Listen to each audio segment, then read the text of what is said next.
What are the best backyard farm animals for beginners?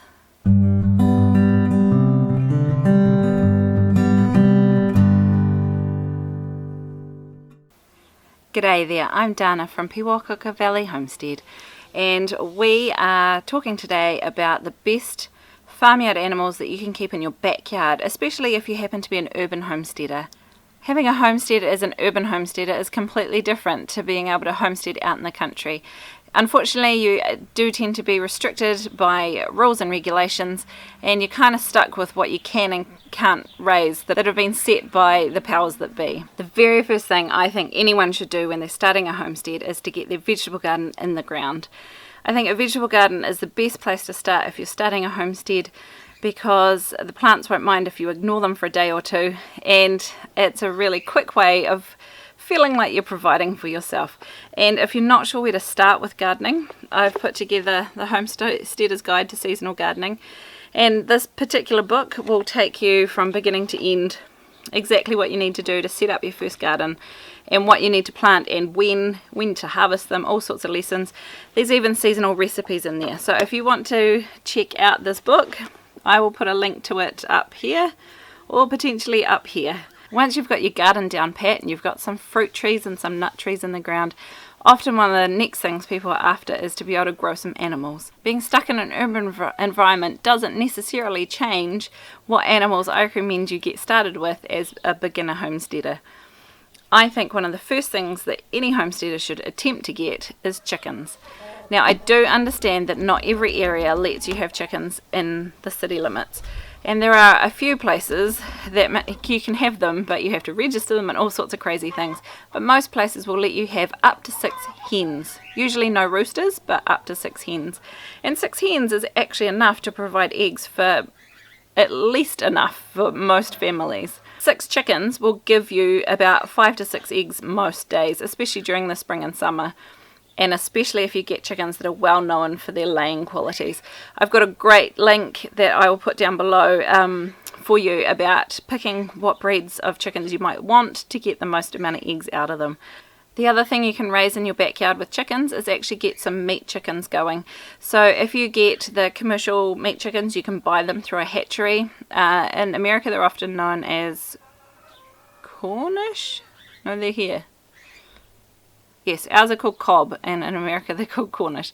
The Cornish cross, and here they're known as the Cobb or Cobb Ross.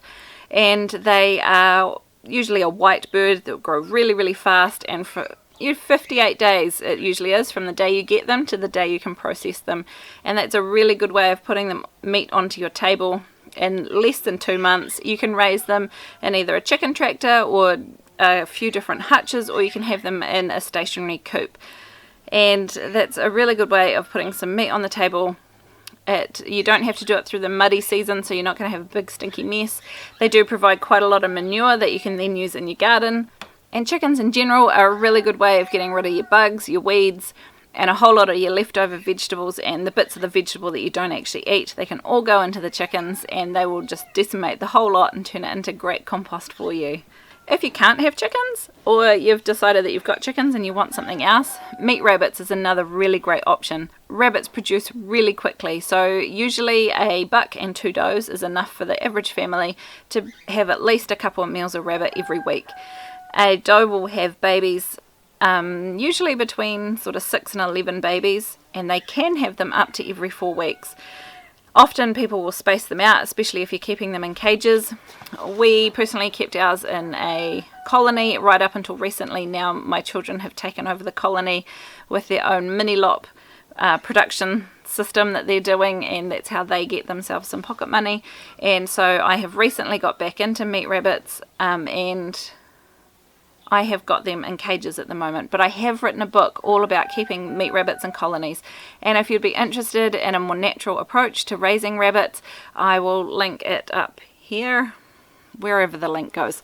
Now, you can raise rabbits just in a couple of hutches on your back lawn, so you don't need a huge amount of space, and if you choose to do cages, you can even stack them as long as you've got something in between them so they're not peeing and pooping on each other. So rabbits don't take up a lot of room. A buck and 2 does is usually all you need, and then somewhere to put your grow outs, and learning to process them is really easy. If keeping chickens isn't something you can do, or you're looking for another meat source, maybe keeping quail might be for you. Quail are great little birds. Make sure that you're getting not the Chinese button quail, but the slightly larger coconut. I don't know how to say the word. I'll put it up here for you so you can look it up. I have no idea. I'm not good with languages. They're the slightly bigger quail that you can use for meat. Usually you will allow a couple of those per person for a meal, and they're also the ones that you use the eggs from. The little button quail, their eggs are this big, and whilst you can eat them, they're not really going to make you much of a meal, whereas the larger quail have a decent sized egg, and 3 or 4 of those make up a normal chicken sized egg. The upside to quail is you can keep them in quite small hutches. They don't take up a great deal of space, they're super quiet, and you can breed your own. Usually quail don't go broody very well. They prefer to have like some long tussocky grass to be able to trigger being broody. So if you are choosing to raise your own quail, usually you will need an incubator. Bees are another thing that are really good to have in an urban homestead setting. Having some bees is obviously a good source of honey, but they also help pollinate your fruit plants, and they can be really productive even in a city where you don't think there's that much greenery around. If you are keeping bees, having a decent sized herb garden, plenty of wildflowers in your own backyard is a really good way of making sure that they do have some food year round.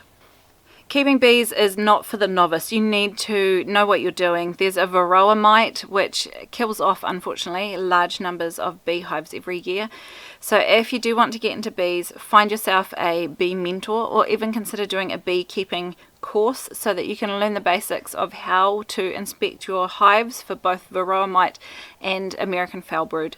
Bees can be expensive to set up, but the harvest that you get from them, honey, is not cheap to buy.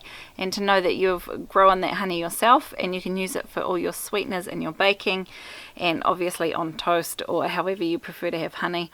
And it's just one more thing you can do to be more self-sufficient even while living in a city. And finally, the last thing on my list is mini goats. If your city allows you to have 1 or 2 mini goats as a pet, they make a great addition to your homestead. You can use them for milking, you can use the extra boys as meat. All goats really need, especially the little ones, is a small house to live in that is waterproof and windproof and is nice and warm and dry. And then they're going to need a pen and preferably some things they can climb on, especially if they're not able to get out and explore like goats usually would. And then you can raise them on a combination of goat feed, goat pellets, good quality grass, hay, and then just browse and forage out of your own garden. So if your city does allow you to have mini goats, they are a really good option. They're not cheap to get, but you can use them, you can breed them, and you can sell the babies on as well to help recoup the costs of the original ones. And that way your homestead can have your own supply of milk that you can use obviously for eating, but you can also use it for making all sorts of cheeses, and you can also use it to make soaps and that sort of thing. Do you have any other ideas? Do you keep animals in an urban environment that are really good homestead animals? If you do, chuck them in the comments below. I'd love to hear your ideas. If you found this video useful, hit the like button, and I will see you in the next one.